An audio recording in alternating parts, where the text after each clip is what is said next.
Hi. അതെ, 2025 ദേ പോണു. അപ്പുറത്തെ ഒരാൾ വന്ന് നിൽക്കണില്ലേ?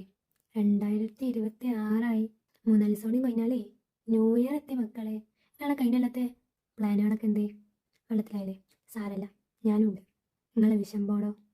എല്ലാവരും സോഷ്യൽ മീഡിയയിലെ പോലെ വിഷൻ ബോർഡ് നടന്നതും നടക്കാത്തതായിട്ടുള്ള കുറേ കാര്യങ്ങൾ പറയുന്നുണ്ട്. എൻ്റെ ഒരു കാഴ്ചപ്പാടിൽ എൻ്റെ വിഷൻ ബോർഡിൽ ഒരു 10 കാര്യമുള്ളതിൽ ആകെ 3-4 കാര്യങ്ങളോട് നടന്നിട്ട്. എനിവേ വിഷൻ ബോർഡ് നടക്കില്ല എന്നല്ല ഞാൻ പറഞ്ഞത്, അതിന് എഫോർട്ട് ഇടാത്തോണ്ടാ, മടി. അതുകൊണ്ടാണ് എൻ്റെ വിഷൻ ബോർഡ് കാര്യം അങ്ങനെ ആയത്. നിങ്ങളുടെ അങ്ങനെ ആവണമെന്നില്ല, പക്ഷെ അങ്ങനെ ആയോലും ഉണ്ടാവും. അങ്ങനെ ആയിട്ടുണ്ടെന്നുണ്ടെങ്കിൽ കമൻറ്റ് ബിലോട്ടോ. അപ്പോൾ ന്യൂ ഇയർ ആയ സ്ഥിതിക്ക് നമ്മൾ ഒരു പുതിയ കലണ്ടർ നമ്മുടെ ടേബിൾ മേക്ക് ഉണ്ടാക്കാൻ പോവാണ്. ഈസിയാണ്, കുറച്ച് ഐസ്ക്രീം സ്റ്റിക്കിൻ്റെ പണിയുള്ളൂ. 2 ഐസ്ക്രീം സ്റ്റിക്ക് എടുക്കുക, അതേപോലെ ഒട്ടിച്ചു കൊടുക്കുക, വീണ്ടും 2 എടുക്കുക, ഒട്ടിച്ചു കൊടുക്കുക, വീണ്ടും 2 എടുക്കുക, ഒട്ടിച്ചു വെക്കുക. ഇനി ഒട്ടിച്ചൊക്കെ മാറ്റി വെക്കുക.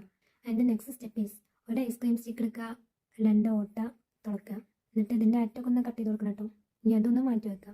ബേസായിട്ടും 2 സൈഡിലൊരു പില്ലർ പോലെ ഒട്ടിച്ചെടുക്കുക. ദെൻ നമ്മൾ നേരത്തെ തുളച്ച് വെച്ച ഐസ്ക്രീം സ്റ്റിക്കില്ലേ, അതെടുക്കുക, ഇതിൻ്റെ മേളിൽ ഇങ്ങനെ ഒട്ടിച്ചെടുക്കുക. ഇനി ഇത് അങ്ങോട്ട് മാറ്റി വെച്ച് നമ്മൾ കലണ്ടറിൻ്റെ പണി തുടങ്ങണം. നമ്മൾ അമ്പാടിയുടെ മക്കളല്ലാത്തത് കൊണ്ട് നമുക്ക് 12 മാസത്തെ കലണ്ടർ ഉണ്ടാക്കാൻ 6 പീസ് ഓഫ് പേപ്പർ മതി. ഒരേ സൈസിലുള്ള 6 പീസ് ഓഫ് പേപ്പർ എടുക്കുക, എന്നിട്ട് നമുക്ക് ഇഷ്ടമുള്ള കുറച്ച് ക്യൂട്ടായിട്ടുള്ള ഡ്രോയിങ്സ് വരച്ചെടുക്കുക. ഇനി എന്താ, കലണ്ടർ വരയ്ക്കുക. നേരെ 2026 കലണ്ടർ വരച്ചെടുക്കുക. പിന്നെ കളർ ചെയ്തൊന്ന് കുട്ടപ്പനാക്കി എടുക്കാം. ഇതാ ഇങ്ങനത്തെ റിങ്ങല്ലേ, അതിൽ നമ്മൾ നേരത്തെ തുളച്ച് വെച്ച തുളക്കൂടെ ഇട്ട് കൊടുത്ത് നമ്മൾ കലണ്ടർ തൂക്കുക. സംഗതി റെഡി ആയിട്ടുണ്ട്. സംഗതി കുഴപ്പമൊന്നുമില്ലല്ലേ? ഫൈനൽ ലുക്ക് നിങ്ങൾക്ക് ഇഷ്ടമായോ?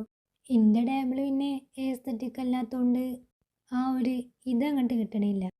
അപ്പോൾ ആസ് യൂഷ്വൽ ഇഷ്ടപ്പെട്ടാൽ ലൈക്ക് ചെയ്യുക, സബ്സ്ക്രൈബ് ചെയ്യുക.